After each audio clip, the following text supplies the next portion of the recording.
Welcome to episode 65 of the Sockjig Sneaker Podcast. I'm your host, Sockjig. You can follow me on Twitter at Sockjig and on Instagram as well. On today's episode, I have an interview with CEO and co-founder of Tradeblock, the marketplace app where sneakerheads can trade sneakers, Mbiyimoh Ghogomu. And he also goes by Beams, but I don't think I called him that during the interview. We talk about his journey into becoming a tech startup CEO and co-founder and how Tradeblock came to be, and the importance of a Black-owned startup in the sneaker industry. We also talk about his relationship with angel investor Jason Mayden, and also the challenges that have come up, especially starting a tech startup right before COVID and now in the slowing sneaker economy. We also talk about what happened with the recent app UI changes that caused a lot of strong feedback from customers, and the subsequent reversals of those changes. And finally, we talk about the Sneaker March Mania promotion that they have going on. And that's how they initially reached out to me, because I, of course, have created sneaker buckets before. We get into all that kind of details. And just to note that this conversation was originally recorded on February 29th and first published on March 11th. And now, my conversation with Mbiyimoh. My guest today is the CEO and co-founder of Tradeblock, a marketplace app where sneakerheads can trade their sneakers with other sneakerheads. Please welcome to the show, Mbiyimoh Ghogomu. How are you doing, Mbiyimoh? Living the dream every day, man. I appreciate you having me on. I'm excited for the conversation. I wanted to talk about the overall kind of goal of Tradeblock and the app, some app experience details and kind of challenges. Not only in, tech challenges, economy challenges, even like the recent UI changes and stuff like that, I wanted to bring up as well too. But first, a bit about you. Like, how was your journey? What is your journey from sneakerhead, sneaker enthusiast to becoming a tech CEO and like first-time founder? Yeah, no, it's a great question. So, I'd say my love of and relationship with sneakers goes back to really junior high. I grew up in a household that I like to describe it as like whatever is the very, very bottom line for being middle class. That's probably exactly where we were, just towing that line constantly. I'm also a first generation immigrant. I was born in Cameroon. I have an African father. So really, we were just a very, very frugal household. So a lot of the sneakers that were, popular, desirable at the time, I kind of knew that was a non-starter. A lot of my shoes up until I started to like get my own job and earn my own money was sort of like, all right, what's available at Payless or what's available at the clearance rack at Ross or JCPenney. And some of y'all know, actually, that's some of the best places you could buy, especially hooping shoes. But, right. I remember in 7th grade, my parents bought me a pair of Sheryl Swoop's signature shoe, the second shoe she came out with, which frankly actually is a pretty dope shoe. I was from Houston, so shout out to Sheryl Swoops in the comments. Like, she's a legend. However, as like a 7th grade boy, you don't really want to go to basketball practice wearing a woman's signature shoe. And, at the time I was still getting my bearings and kind of learning who I was. And so, I just remember being really self-conscious about it. Shout out to my team. Like, they really didn't give me nearly as much shit for it as I thought. But I remember going into 8th grade, taking first a trip to the mall, went to Foot Locker, Champs, Finish Line, every shoe I like. My parents were like, non-starter, not paying $100 for a shoe. So, $100 I was is crazy back then. Yeah, no, absolutely. And so it's like, all right, well, let's go to Ross and get you some, we had dress code. So it's like, let's get you some khaki pants and stuff. And I was like, well, let me just go see what's on the clearance rack. And there was a pair of all black T-Mac 2s that were $30. And I was like, yo, this is it. So that's always been one of my grails. Yeah, super tough with the patent leather that kind of swooped across over the top of the toe. And all of y'all will know and understand this. When you put a shoe like that on your feet and you go to school for the first time or wherever, you just feel like $1 million man. So that's the first shoe I really, really fell in love with. And I just grew up playing sports and particularly basketball. So, naturally as a hooper, you can't avoid sneaker culture. So I worked at Finish Line as well. My 2 co-founders worked at Foot Locker. So, junior high, high school, I was just always around sneakers. In college, I played basketball for 2 years, so continued to be around it. And then I finished my undergrad at UT. So I hooped at Dartmouth for 2 years, took 2 years off. And then I went to UT to finish my undergrad studying actually journalism and sociology. And then I've always been somebody who says, follow your passions is a really difficult thing to do. I say follow your curiosity. And so when I graduated, there was an interesting opportunity to go create content for the design program at IBM. And I was like, nice. I don't really know much about IBM, but I like technology. And frankly, like you guys pay content creators a lot more than I would make going and, being a journalist for like the local newspaper. So sure, why not? So it was from a content creator point of view. Yeah, exactly. So they were building out actually an internal content hub to try to teach the company about modern product design, because IBM is a 100-year-old tech company. And a lot of the way that they built products was, the same way they were building products 30, 40 years prior. And so they were like, okay, we want to teach people what modern good product design looks like, but we also have to convince them to try these things out. And the best way to convince people to try something is to tell stories about other people who have tried that thing. And so they were like, we have this internal content outlet, but we don't have any content creators. Can you come and do podcasts, write blog posts, work on videos that talk about people who tried out these new modern product design, approaches, and basically are like, hey, I was skeptical up front, but wow, I'm so glad we did this. And, this is how I'm going to approach this going forward. So I was like, cool, sounds great. But, during my time there, I think I just really fell in love with the process of building a product. I like to say that at my core, I'm just a really curious person. And my favorite thing to learn about is people. It's like human behavior, human psychology, especially in groups. We become very, very interesting individuals, when there's a bunch of us who all share a way of thinking or a passion like sneakers.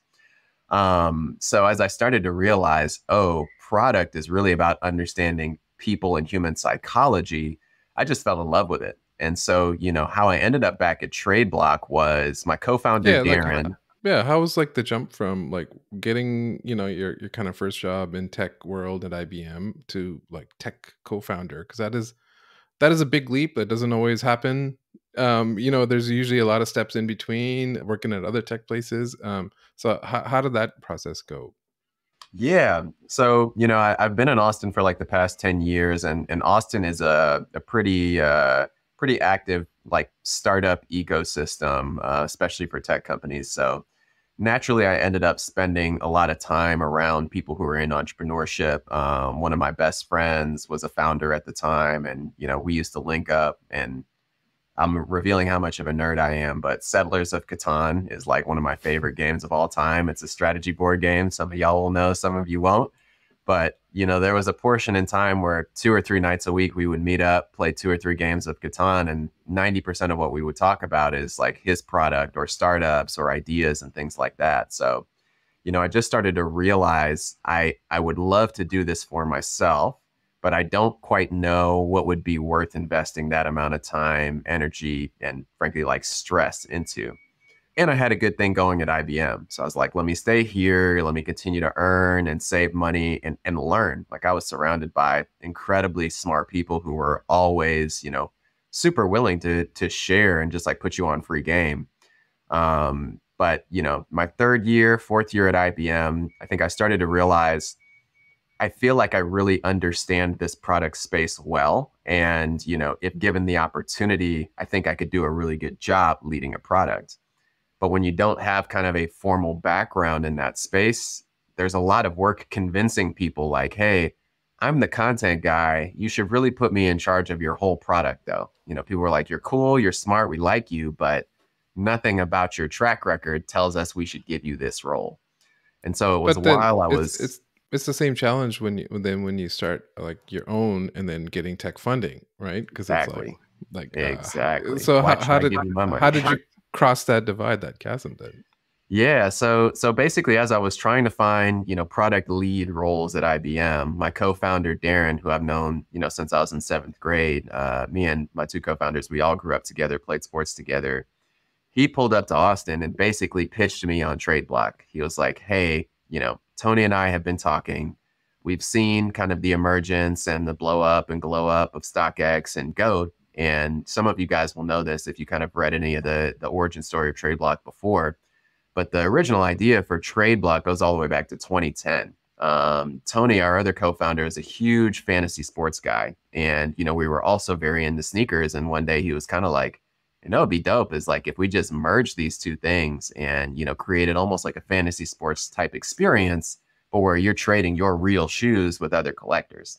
At the time, we were young ESPN. And dumb, and exactly, yeah. Like the ESPN trade machine, yeah. Still exists today if anybody wants to go check it out. Yeah, I remember 5-6 years ago, it would be on that thing all the time, around the trade deadline especially. Yep. Yeah, exactly. So, Tony had that idea, but we were 17, 18 years old. They were going into their senior year of high school. I was getting ready to start my freshman year, playing basketball. So it wasn't an idea that we took seriously. But, fast forward 10 years, we were 10 years more mature. We had all spent some time in the professional world, building up different skill sets and just, quite frankly, putting our priorities in order. And so he was like, look, the sneaker space and particularly the secondary market for sneakers is, about as hot and as healthy as it's ever been. But none of these companies seem to have any interest in doing the thing that we talked about a decade ago, and that's facilitating trading. So it just started as like hey, we owe it to ourselves to see if there's a there there. And, as we started going to sneaker cons, pitching people on the idea, we realized that a lot of people were like, yeah, kind of Field of Dreams. Like, if you build it, I'll come. That sounds super dope. I love sneakers, and, playing around with my sneaker collection, playing fantasy with my sneaker collection sounds like something I would totally do if it existed. So, we said, okay, let's go out and try to do this. And to your question about, getting funding and all of that, that could be a topic for a whole nother podcast in and of itself. I'd say I'm fortunate in that a lot of the relationships I built during my time at IBM ended up being really, really valuable when we moved into the startup world. So one of my last bosses at IBM, a guy named Phil Gilbert, he actually ran the design program for the whole company. And he was only working at IBM because his last company had been acquired by IBM. So he was a startup guy. And, I was working for him at the time that Darren came and pitched me on Tradeblock. And he was like, yo, this is really dope. Like, IBM will be here. You only get so many opportunities to go and try to do something like this. So it was cool because I kind of was expecting him to be like, hey, I was in this kind of apprenticeship role working for him. And the idea is like, you'll go on to be leadership at IBM. And he's like, no. Go do this thing. And basically, not only do you have my support, but I'll be your first check. And then, he had a really solid network of folks he had worked with through some of his ventures. And then, quite frankly, like all entrepreneurs, the first thing you got to do is go to all of your friends and family, with your hat out, begging for money. And then we also came out of pocket. I'd like saved up a bunch of money from IBM. And a lot of that money, went into the first version of our product. Right. You gotta take risks. So no, you have to. You have to have, like you said, you have to talk with your network. You have to get lucky as well too. Sometimes you have a network and the timing might not work. But it's the personality you bring to build that network, to have these connections in the first place. So it kind of takes everything and all that stuff. And like I said, luck as well. Absolutely. 1,000%. So you start the app, you're able to secure a little bit of funding. And this is in like 2018 or so you started, or 2019? Yeah. So Darren pitched me September 2019. I quit my job summer of 2020. So actually this is like 3 or 4 months after the pandemic started and shut everything down. And there's a great story about the conversation I had with my dad, again, who's like African father, who's all about like stability. I've always been the kind of guy who's like, yo, I'm bouncing all over the place. So he's like, you finally got a stable job at a company I know, you're doing well, and you quit your job in the middle of a pandemic, which at the time, if you guys remember, like nobody knew where that was heading. Like there's a lot of people who were like, this is it. This is the apocalypse. Like nothing will ever be the same. But I just had such a strong belief in what we were doing. And I think, a strong confidence as us as executors, where I was like, hey, I wouldn't bet on any other group of guys in the same way that I would bet on us. And, what's the worst that could happen? We go out, we fail, we learn, and we return to, jobs at other places. And, quite frankly, a failed entrepreneur, like that's a great thing to have on your resume. It, You learn so much in that process. So that summer of 2020, like there was a lot, like no one knew what was going to happen, which direction it would take, if it was just 1 month or 2 months. And then for a while we thought, like, it's going to crash the economy, it's going to crash like everything. But instead it kind of did the opposite, at least in tech wise, mhm. because everyone started investing in tech because everything was like online, and interest rates were a little bit lower back then as well too. So Yeah. it ended up being like a real boom where everyone thought it might be like a slower time. Is that what happened out there when you were kind of securing, that people were like, okay, this is a good idea? Sneakers were still much more booming at that time as well too. Is that what happened when you guys went out there and pounded the pavement for the startup investment first round of funding? Yeah, yeah, absolutely. I mean, I think, as everybody knows who's in the sneaker space, like COVID for us was actually incredible timing from a business standpoint, because it did a couple things. One, once the pandemic started, sneaker cons, sneaker meetups, all of those things, all of a sudden, all stopped, right? And so a lot of the things that sneakerheads would do to connect with one another and to really just engage and, feed that passion for sneakers was no longer available. We were all sitting in our houses trying to figure out, what do I do with my time and how do I keep myself from going crazy? And like you said, a lot of that was like, okay, well, what are the things that I can do online? And I think one thing that we hit on with Tradeblock, which was intentional, was we sort of said, like, look, marketplaces are great. They serve a role, and that's being fulfilled really well. But, one of the core kind of premises of Tradeblock, and I'll probably say this 2 or 3 more times before we end this, conversation, is like, sneaker culture is actually about everything that happens in between those transactions. Like, Right. vast majority of people who love, like, who are sneakerheads, I'm not buying the shoe because of what I think it might be worth in the future. I'm buying the shoe because I love something about it. The designer, the Look, materials, the storytelling. looking And fresh in the so streets, right? Like nothing's ever gonna beat that, looking good in a good pair of kicks in the streets, right? exactly. And just by nature of, the platform itself, like, to be able to trade, you have to be able to see what other shoes does someone have in their collection. You have to be able to interact, go back and forth with them, learn about what they like, learn about what they don't like, etc.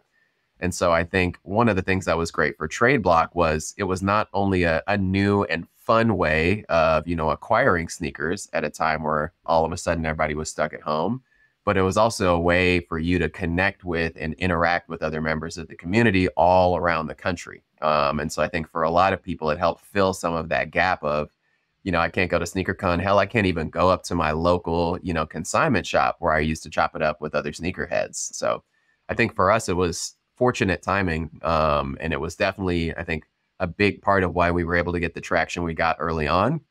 And, at the end of the day, when you're raising money, traction is everything.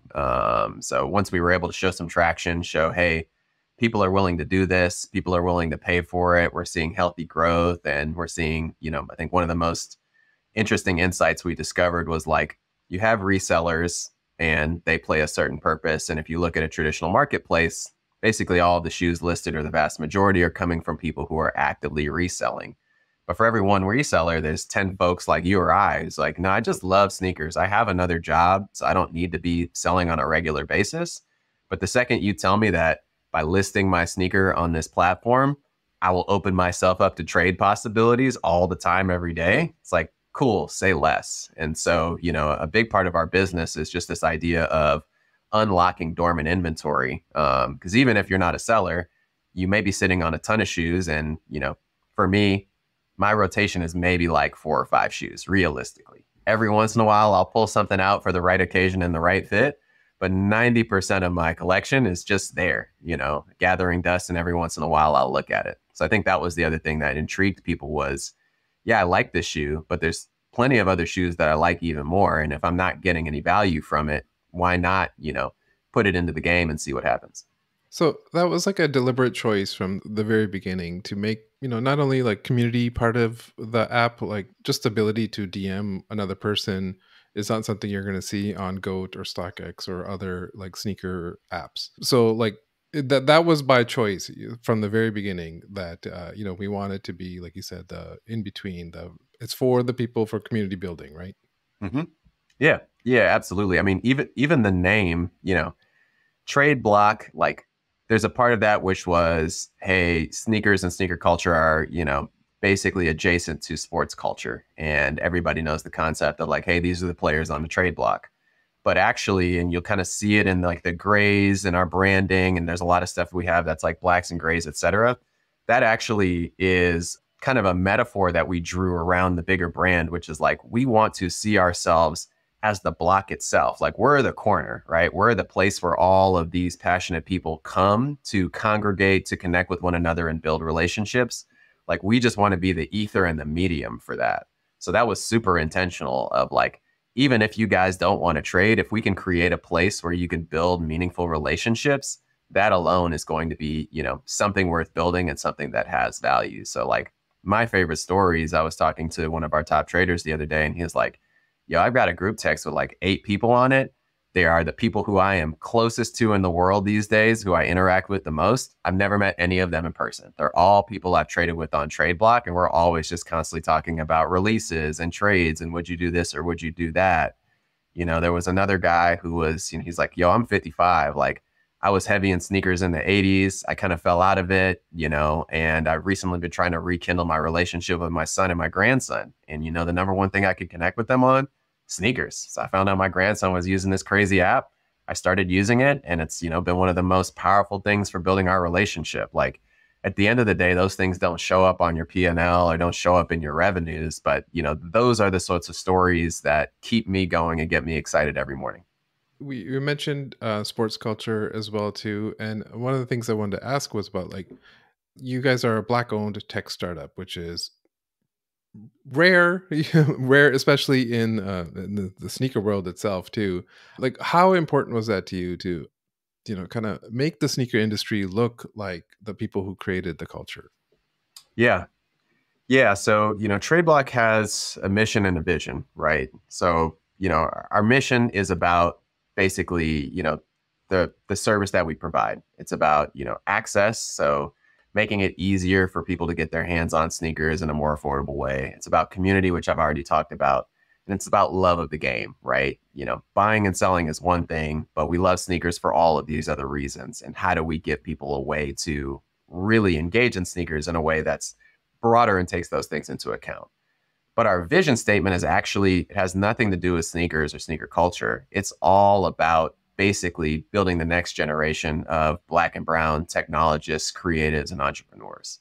So, the thing for me was, when you look at a space like sneakers, it's undeniable that this culture only exists because of Black and brown people who were really, really passionate about it early on, right? Before it was marketable, before it made a ton of money, before some Adidas execs from Germany, came to a Run DMC concert and were like, what the hell is going on? We got to invest in this.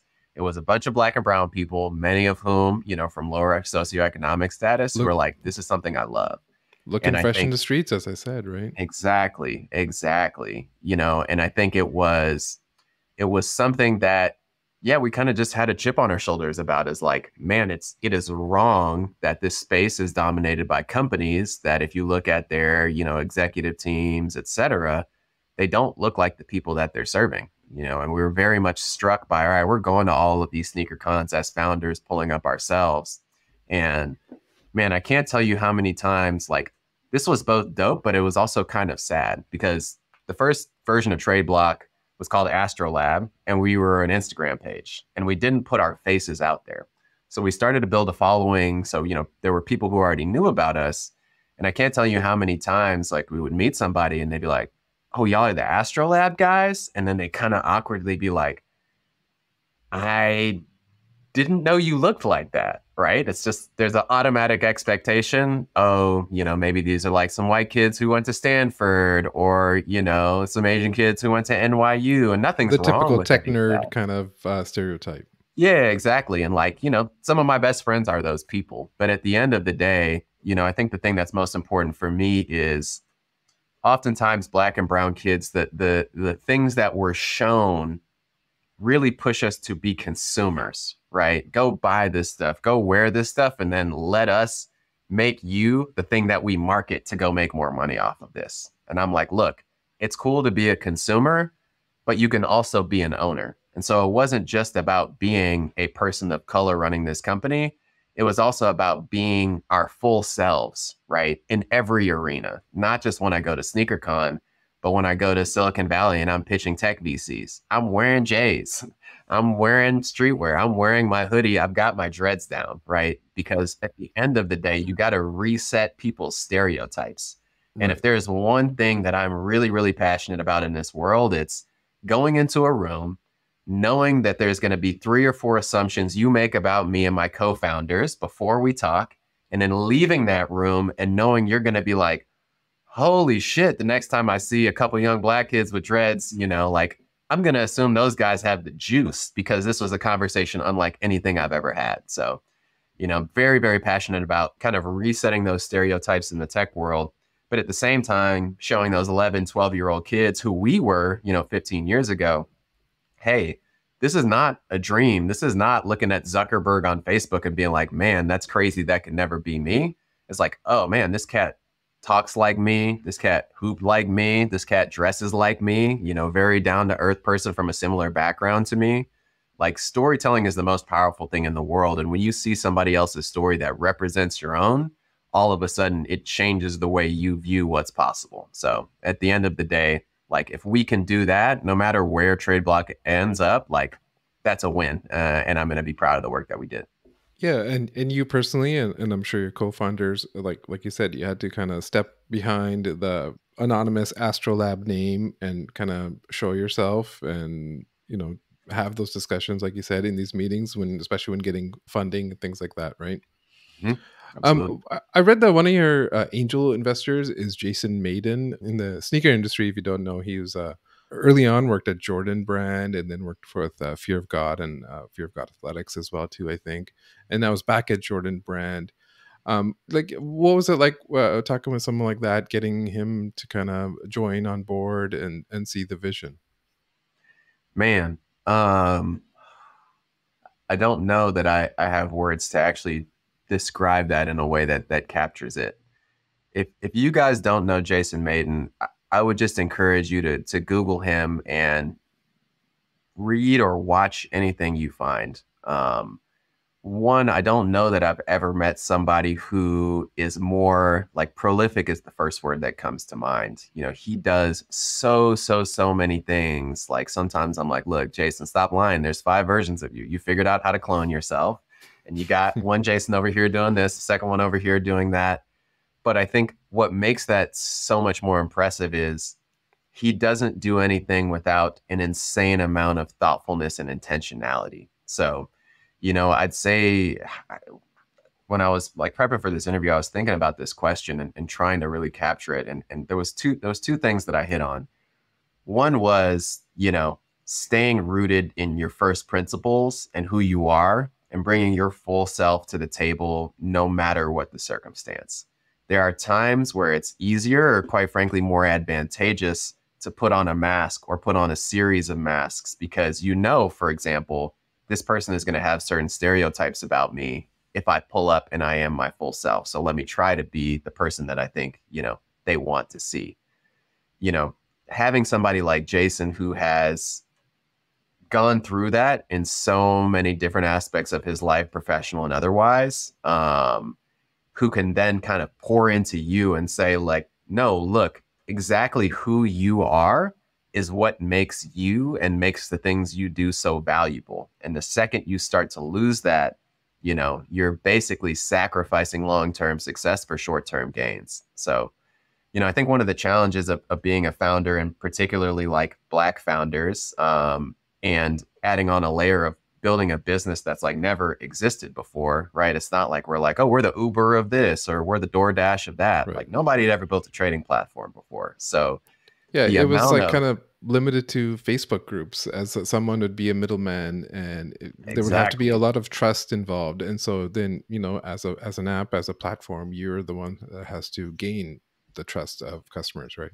1,000%. So, it can be a very scary and lonely world. Like, the amount of times you ask yourself the question, like, am I crazy? And like, what the hell am I doing? And all of these ideas I have, like, do I really think any of this is going to work out? So I think, probably the number one thing I'd say for Jason is just every time you talk to him, he pours into you in a way that you are just like ready to run through 3 brick walls and are just so rejuvenated in terms of like your confidence in who you are and bringing that person to every situation. So that's the first thing that I'd say. And then the second thing I'd say is like allowing yourself to be vulnerable. Like what I just talked about, a lot of founders won't admit that, building a company is a scary, lonely, painful thing a lot of the time, right? Everybody has to put on an air, everybody wants to act like, oh, shit's sweet, my company's doing awesome. Even when behind the scenes, you're like, yo, I don't know how we're going to get payroll next month. So,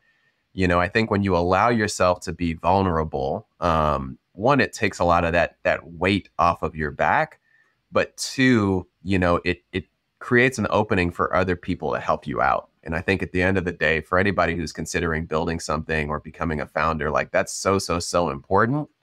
If you're really worried about looking like you're successful, then all of the challenges you actually have in real life, you're going to continue to deal with on your own. It's when you can admit, hey, I have no idea what I'm doing in this part of my business, or I thought I was so right about this and I was completely wrong and now I'm questioning everything. If you can admit those things to others, you're going to, one, end up surrounding yourself with people who actually are truly there for you, who aren't just there because of what they think you are and what they think your company is, but you'll actually then, be able to tap into, really powerful, like smart people who have been through a lot of those same things. So I think that was another thing, early on that I took away from JMay was like, man, for as successful as you are and people's perception of who you are, from afar, when you interact with him, he's the most authentic, most genuine person, and he'll be the first to tell you all the things that he struggles with. And, that was just something that I hadn't experienced in the professional world in that way. So something I try to embody myself as well.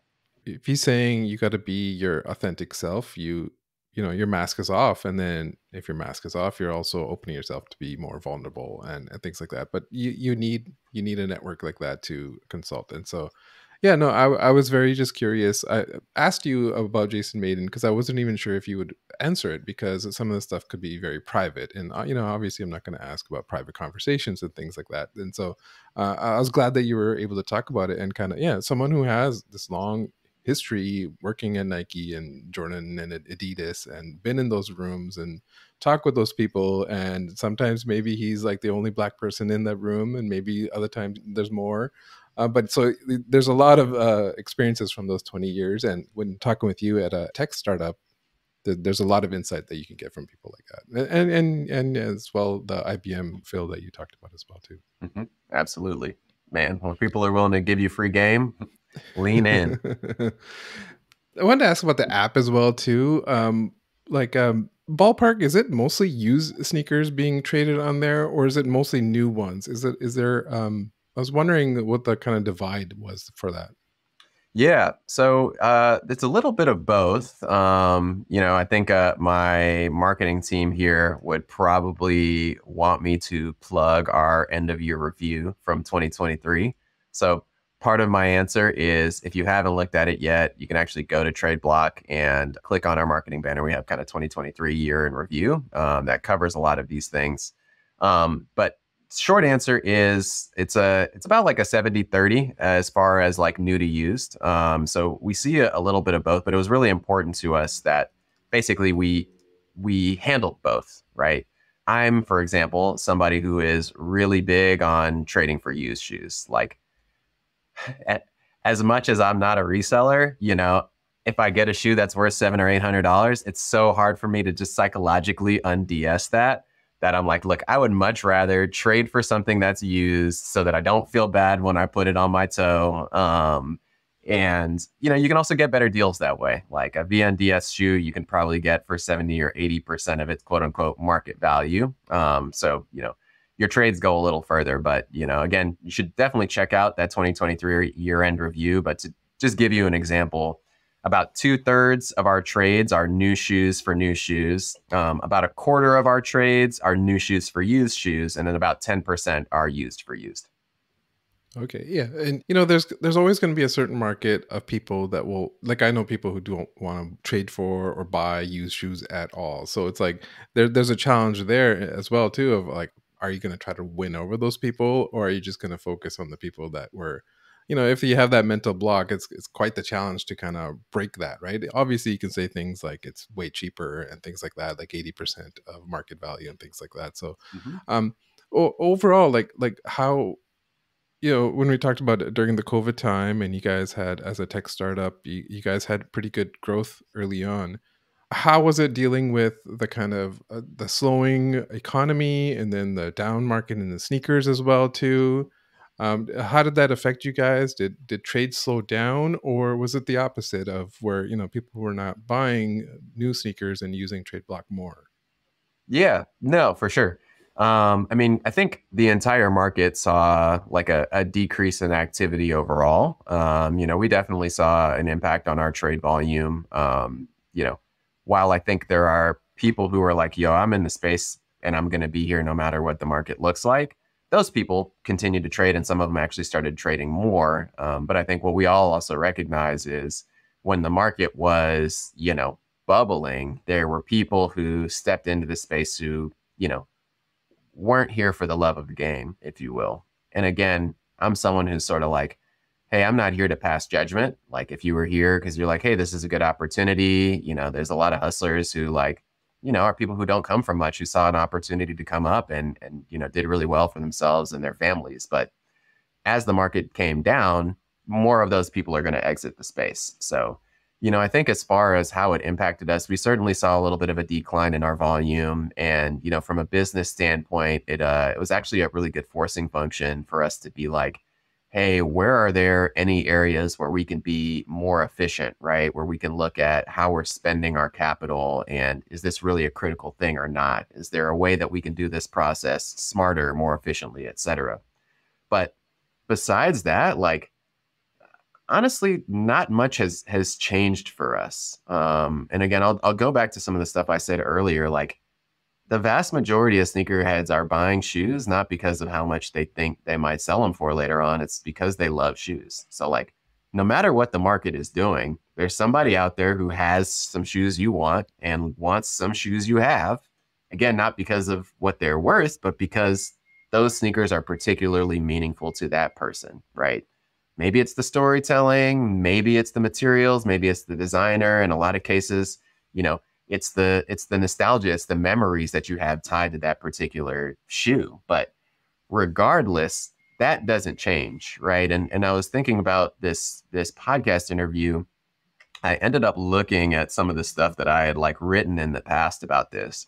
And like way back in 2020, like early 2020, before we even had a beta, I wrote a journal entry about like, what is it we're trying to build and why are we trying to build it? So I actually thought it would be actually most appropriate to just read the end of that, because I think it answers this question well. And what I wrote, again, this is like January 2020. So, oh my God, more than 4 years ago now.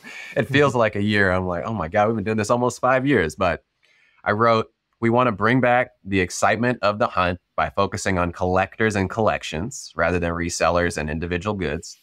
We want to connect sneakerheads with one another so that they can work together to curate their collections and build real relationships rooted in a shared passion for sneakers and sneaker culture. And most of all, we want to give sneakerheads, particularly those who may not be able to spend hundreds of dollars a week on new shoes, a different and more affordable way to acquire sneakers, to make sure that the most passionate members of this community are able to continue taking part in the rich culture that they themselves created in the first place. Buying and selling is cool, but sneaker culture is about everything that happens in between those purchases. And that's ultimately what we're all about. So I'd say, yeah, your numbers are going to go up and down. Your revenue is going to go up and down. But I think the most successful companies have a really, really strong core mission and nucleus. And so none of that has changed. We're still in the game to build the best community and the best trading experience for folks. And frankly, markets are cyclical. So, we're down now, but we feel like if we continue to focus on, our North Stars there, whenever that market circles back around, we're going to be in an awesome position to take advantage of it. Just for my non-tech audience, North Star is like your mission statement kind of thing. And so I think I had said the word North Star in some emails that I said to you. And so I always have to remember that, there's non-tech sneakerheads listening to this as well too. And that's why you're a good podcast host.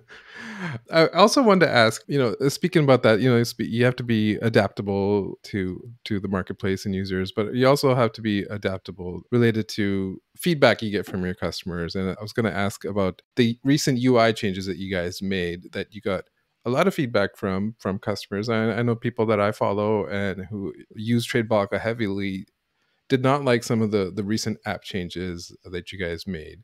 And so from what I saw is you have reverted most of them, but I wanted to ask, like, what happened? How did that happen? What was behind all that? Yeah. So I'd say, the first thing I'd say is like a key part of building something, especially something that's never existed, is like experimenting and taking risks. Sometimes those experiments pay off, sometimes they don't. So, a little bit more detail there. We spent the better part of last year rebuilding our product. And actually, the main motivation for that was less about the app experience and the UI and more about everything that happens under the hood. So how it works, how our database was structured. This is getting a little bit into the tech world, but basically, when you build a beta product, you're optimizing for how quickly can we get something out there that allows us to start gathering feedback and seeing if it's worth investing more in this thing. And naturally, over time, you keep sort of bolting things on to that original beta, which again was not built to be a scalable, streamlined product. So you had accumulated tech debt. Exactly. So after a while, you start to realize like we want to make a really simple change, and all of a sudden it's, taking way more time than it should and randomly impacting other parts of the app where it's like, why did this thing even impact that thing in the first place? So we sort of said, okay, we've proven product market fit. We have a solid user base. For us to be successful over the next 5 years, we got to bite the bullet and rebuild basically the guts, the engine of this product. As part of that process, we said, hey, there's some things that we want to experiment with as far as, how the front end, basically how the interface that you interact with is designed. And frankly, as I look back on it, there's two things that I think we did wrong. One was we didn't talk to enough people as we were playing around with those various experiments. We had conversations here and there, but we could have been much more intentional about putting some of those design choices in front of a broader group of our users. And I think we would have been a little bit less aggressive with that experimentation. And two, I think we did too much at once, right? It's one thing to change one area of the app, but we kind of fundamentally changed the home experience, the search experience, a lot of key areas. So I think even if any one of those experiments actually may have been, something that people liked, I think if you deal with 3 or 4 things all changing underneath you, it's just really hard to actually decide, is this a change I like? Because you're just trying so hard to get your bearings because all of a sudden everything's changed. So what I'd say is like, actually my, the guy who runs our Twitter, I think posted an incredible meme like a couple days after that release, which is, if you guys know that, like, not gonna lie, I'm getting cooked right now. Like that was the reality. And I'll tell you as a founder, like it certainly does not feel good when you get it wrong. And when people are very, very loud about that. I had a lot of sleepless nights, a lot of anxiety, like a lot more than I usually have naturally. But what I'd say is like, what was super dope about that experience was, to your point, how much like really clear, rich, valuable feedback we got from our members as a result of it, right? It made it so clear that, hey, what you guys had built was actually really, really good, right? And there was a few signals that we got of, here are things that actually we do want to be a little bit different. Here are some things that we like about what you put in this new experience. But fundamentally, what we want is something that is 90% the same as what you've had before, just with some of these enhancements. And so we basically said, cool, you guys have made this very clear. however much we may have liked or not liked some of those changes we made, it doesn't matter. Like at the end of the day, we're building this product for you guys. And if this is what you're saying you want, this is what you're going to get. So, I'd say the other thing that was actually really dope was like, just, it was a really interesting example or sort of illustration of like how much our core community really rocks with us. Because Right. some people were very upset. Like I'll give you one a good example. He's one of our top traders. I won't name him here because I don't know if he would want to be named or not. But he started a petition of like, please revert to the old version of the app. And I actually was like, yo, as much as again, we're getting cooked right now, I was like, guys, we've built something that's so meaningful to this person that and he's not somebody who spends a lot of time on sneaker Twitter or any of that. He's kind of like, yo, I'm behind the scenes. I'm just a watcher. But he was so passionate about what we had created before. He said, I'm going to go out and start a petition to try to get you to go back to what you had before. And while that doesn't feel good as far as what it means for what you've built, it feels amazing in so much as it's a reflection on how much those people loved what we had already created. So like, I can't tell you how many conversations we had in the weeks after that release where people were like, yeah, this ain't it, but like, I love what you guys have brought to the space. And I've had nothing but positive interactions with you guys since I started, on this platform and in this community. So like at the end of the day, I'm passionate. I don't like a lot of the changes y'all have made, but I'm going to continue to use the app and tell you how I feel because I want to see y'all win.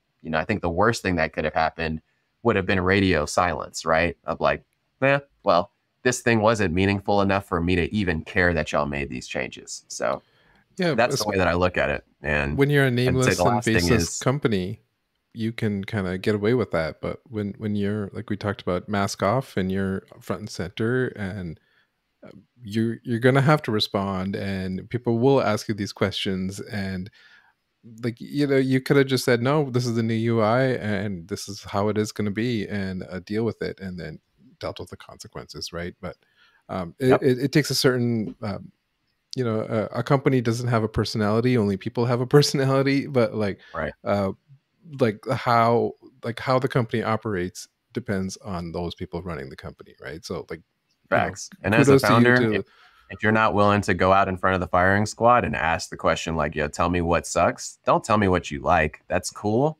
You'll tell me what you like regardless. Tell me what sucks, and that's how we get better. So right. it is always painful. Your product is in many ways like a child, that you've created, that you've brought into this world. Like, this is one of the things that's a challenge for me, but I spend more time with Tradeblock than I spend with my son, who's a year old. So just to give you a sense of how much you pour into these things that you've created, like that never feels good. But again, you got to open yourself up to that. And that's the only way, that you get better. So what I will say is we nailed the under the hood part that you guys can't see. So it's been really dope just to see how much faster we've been able to iterate after that point in time. So, we're back to doing releases like every 2 weeks. We've got one that's coming out tomorrow that I'm super excited about, that's got some really exciting features in it. And our roadmap literally over just like the next 2 or 3 months just has me so hyped. And it's stuff that like, hey, we can now do this in a week. This thing would have taken us 6 weeks before. So what we told our users is, hey, appreciate you rocking with us and, kind of pushing through the storm. But just trust us when we say things are going to, continue to improve, and you're going to start seeing not only improvements to kind of the fundamental experience, but new features and new experiences that you guys have asked for a long time that we can finally deliver on. Yeah. As a developer myself, I know that, end customers are not going to care about a refactor. Unless it makes things faster. And so if that's what it happens here, if the app is more responsive and faster, that's what customers will care about. Absolutely. Yeah. So what's next for Tradeblock? I know I wanted to talk about this Tradeblock Sneaker March Mania promo that you're doing as well too. But what's next for Tradeblock, the app, going forward? Is it set to stay in sneaker world? Do you have big plans, like a 5-10 year plan to get into other markets like a Sockjig and others have done? Or is it kind of let's stay in sneaker world where trading makes the most sense? Yeah, we've always had it somewhere in our roadmap to expand to other categories. Before kind of the market downturn, not just in sneakers, but, kind of in the economy more broadly, that plan was a little bit more aggressive, but we sort of said, hey, at times like this, what you really want to do is double down on kind of your core customers, your core verticals, et cetera. So all those other categories are still something that we think about and that we'll eventually get to. But, for now and, anytime in the near to midterm, there's just a lot of work that we still feel like we can do in the sneaker space, to create a better product for the sneaker community specifically. And even as we go to, sneaker cons and sneaker events, I'd say like roughly half of the people there still are hearing about Tradeblock for the first time. So, I think we not only have a lot of opportunity for improvement as far as improving the existing experience for our existing members, but I think we have a lot of room to grow as well, just staying in sneakers. So, for the next couple quarters, that's really going to be our focus. And just to hit on your other question of some of the things that are coming, here in the coming months or whatever. So in our release tomorrow, there's two things I'm really excited about that I've wanted to see in our product for a really long time. One is the initial beta release of what we're calling offer ideas. So if you use Tradeblock, one thing you may have experienced is like, all right, I know what I want, but a lot of the work and frankly, like the mental load is like, what should I offer? It's not just trying to balance the market value, but it's, determining like what am I most willing to trade? What is this person going to want? What does a good trade look like, et cetera. So our offer ideas feature, basically you'll just say, here's what I want. You can still go through the normal process and say, here's exactly what I want to offer. Or you can hit this offer ideas button and we'll just generate a ton of offers based on your closet and based on what we know about what you're willing to trade. So it's like, I actually, I've been testing it in test flight. I got a trade done for the Bread 4s using offer ideas. And I was able to put, I think like 8 public offers out there in like a minute and a half because I was like, yeah, I do that. Yeah, I do that. So it just says, what about this offer? You tap on it. You're right there at the review screen already. If you want to change the cash or whatever, you can do that. But the idea is, hey, just tell us what you want. We'll get you to the 5-yard line, and then you decide how you want to get into the end zone, as opposed to having to march all the way down the field on your own. So really excited to start getting feedback on that and kind of understanding, hey, what sorts of controls would you guys like to see? How do you think we can make that experience better? The ultimate goal of Tradeblock has always been to build a trade machine where it's basically like, tell us any amount of information about what you're trying to do, right? Maybe you know what you want. Maybe you know what you want to give up. Maybe you don't have an answer to either of those questions and you just know if the right trade comes along, I'm willing to make that offer. So this is sort of phase 1 of that bigger mission to build a trade machine that really takes a lot of the work and the thinking out of, creating trades. The other thing which has existed sort of, behind the curtain for a while is our bounty program. So, the most important sort of like business objective for us is when a new person joins Tradeblock, we want that person to get the experience of a completed trade as fast as possible, right? Once you get over the hump, 1, you understand how the system works. 2, you build a level of confidence and sort of like, I know what the process looks like end to end. And we actually have, really, really healthy retention numbers, right? Like if you do a trade, the chances of you becoming a repeat trader are really high. And so we said, what are different ways that we can feed that objective? And one day we were like, we've got these top traders who trade 10, 20, 30 times every month. What if we just incentivize those people to seek out our new users and intentionally try to trade with them? So the bounty program basically gives top traders, people who have completed the threshold of 25 trades. If you're at 25 trades or more, you'll have this new experience where we'll say, hey, here is a bunch of offers from new users who have never traded. Here's a list of collectors, again, who have never traded. And if you complete a trade from this section of the app, you're going to get a $15 discount on that trade every time. So really saying, let's take our best traders and have them help us create a bunch of new traders. So Right. 2 things that are coming out tomorrow that I'm really excited about. And then, like you said, March Mania. First, I just got to give a shout out to my co-founder, Darren, who's been running our marketing team since kind of last fall. This was, totally his brainchild, and he's been 100% the tip of the spear for this. But, we're hoopers ourselves. Again, sneaker culture and sports culture are really closely tied together. I don't know if everybody knows this, but, the owners of Slam Magazine are also, Tradeblock investors. And so we said, hey, we basically, it's unacceptable that we don't have some sort of campaign that goes along with March Madness. And so, what we've done is created a sneaker bracket, and we surveyed a ton of sneakerheads, and we essentially said, hey, give us your top shoes from the past 4 years. So as you guys know, if you've ever filled out like a March Madness bracket, there are 4 regions. Each region has 16 teams, or 17 now. So we did the same thing, but each region for us is a year. So we got, basically people to tell us what were the top releases of 23, 22, 21, and 2020. We put them in a bracket. And then we basically had a committee of people, sneaker aficionados, experts, people who worked in and around the industry, basically grade each matchup across, I think it was like 5 or 6 different aspects. Because, what we wanted to avoid was like, hey, if you just ask people which one, like you're going to get a lot of hype, or you're going to get like which one's more valuable. So we said, how do we make this a little bit more interesting and a little bit more meaningful? Let's make somebody grade the storytelling of this shoe, the materials of this shoe. Hype is one of the aspects. Like we can't avoid that. That's part of the culture. But yeah, so we had almost like a selection committee, almost like a, college football playoff selection committee, go in and take those top 17 shoes from each year, grade them all. And that's what ultimately determined our winning bracket. So throughout the month of March, anybody who's a Tradeblock user is going to be able to create one of these brackets. If anybody has a perfect bracket, there's a $25,000 grand prize.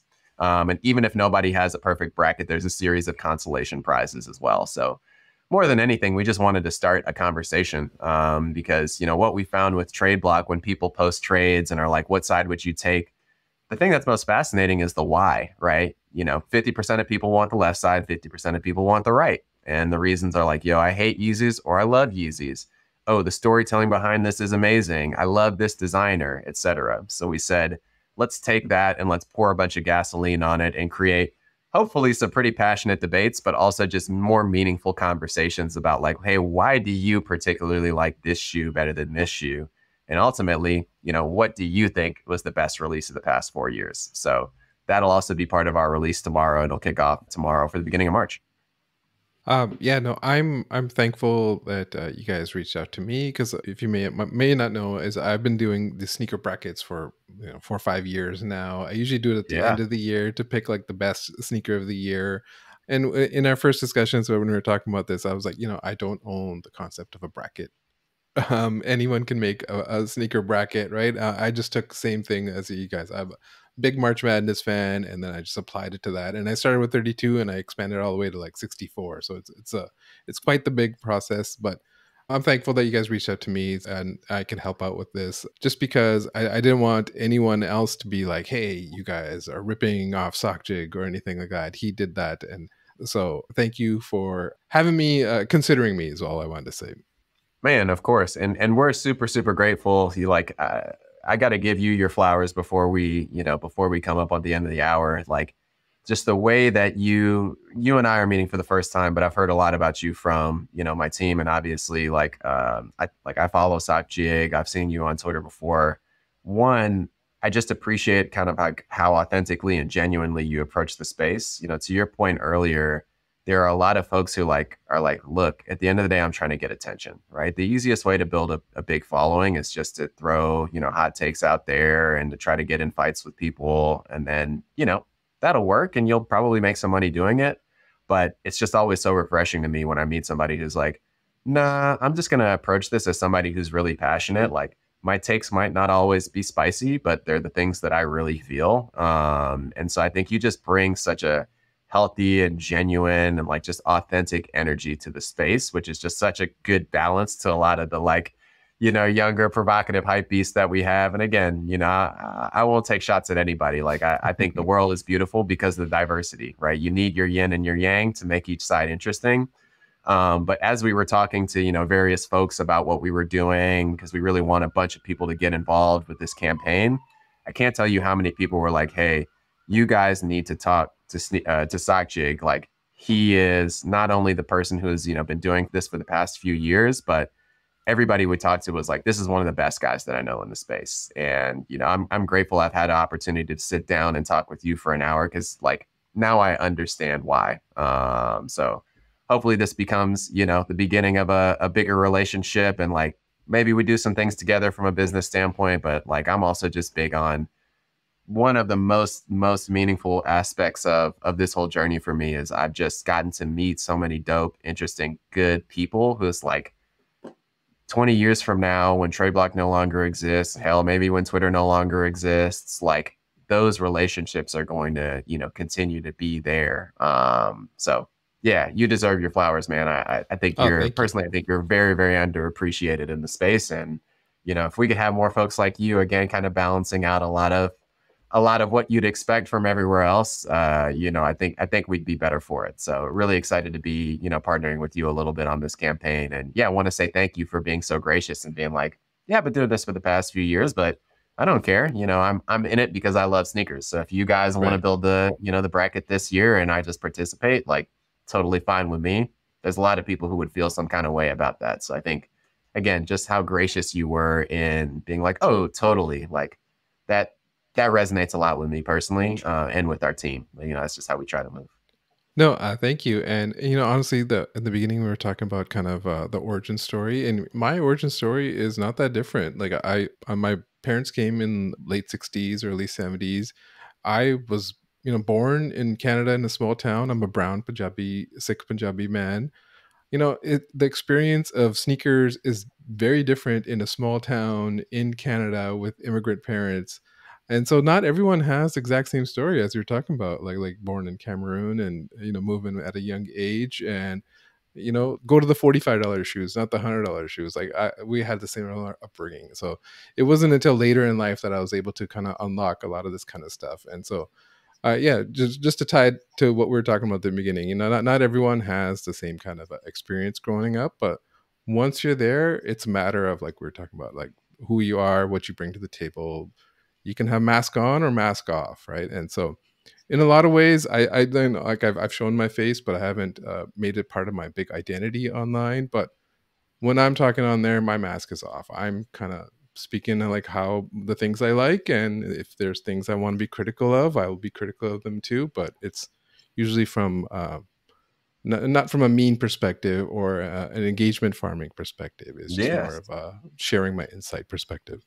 You're fair, you're objective, and you're honest. I think that's the only thing that anybody can ask of anybody else. So, all right, Mbiyimoh, thank you for being on the show. This was a great conversation. Absolutely. Yeah. If you ever want me back, I'm here for it. So thank you for everything you do. Thank you for what you bring to the community. And thank you for agreeing to work with us on this March Mania stuff. I'm super excited to see what your top pick is of the last 4 years. Sounds good. Thanks.